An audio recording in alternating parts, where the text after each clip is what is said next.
Hier soir, j'étais à un dîner à l'étranger et un Parisien m'a raconté quelque chose qui m'a un peu surprise, alors j'ai eu envie d'en parler. Il m'explique que la plupart de ses amis sont victimes de leur épouse et que dans le monde d'aujourd'hui, les hommes deviennent de plus en plus soumis à l'influence de l'état émotionnel des femmes.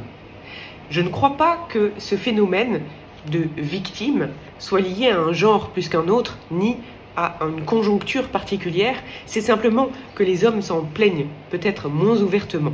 C'est lié, selon moi, quand on se sent victime et qu'on accepte finalement des choses inacceptables dans un couple, à la blessure d'abandon que l'on a en soi et qui crie.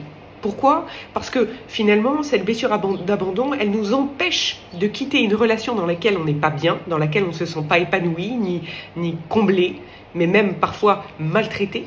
Parce que partir, ce serait abandonner.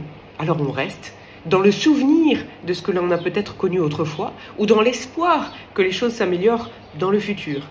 Mais il y a aussi pire, il y a la peur redoutable d'être abandonné, d'être donc quitté par le conjoint, et donc même si le conjoint nous traite mal, on se contente des miettes, on rame, on devient un peu une carpette, dans l'espoir surtout de ne jamais être abandonné.